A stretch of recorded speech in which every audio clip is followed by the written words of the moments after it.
ঈমান রক্ষা করার জন্য আজকে মিছিল হবে। এই মিছিলে যারা অংশগ্রহণ করবে তারা ঈমানদার বলে তারা আখ্যায়িত হবে। খালি আজকের না,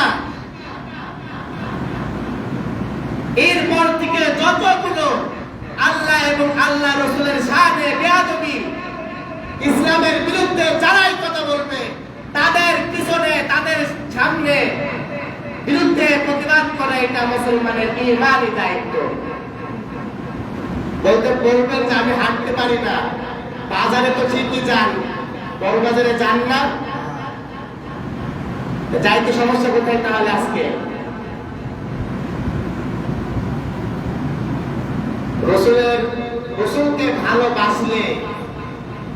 রসুলকে ভালোবাসলে জান্নাত পাওয়া যাবে। আল্লাহ বলছে রসুলকে ভালোবাসা মানে আল্লাহকে ভালোবাসা।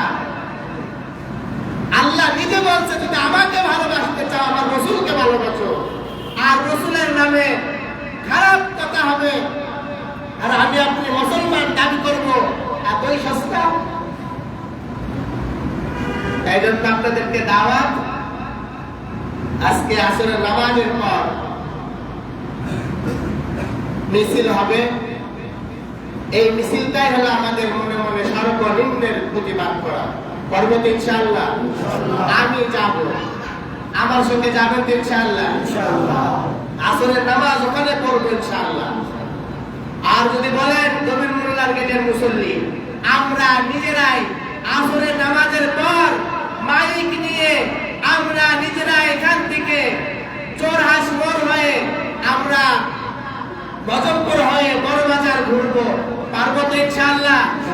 যদি করতে চান তাহলে প্রস্তুতি নেন যুবক, মাইক ভাড়া করেন, আমরা এখান থেকে আসলে পর দরকার বের হবো। আর যদি বলেন না, তাহলে যার যার মতো আসরের নামাজ ওখানে পড়ে ওখানে বের হতে হবে। আল্লাহ তাআলা আমাদের ঈমান রক্ষা করার জন্য তৌফিক দান করুন, আমিন। সবাই কথা সোজা করে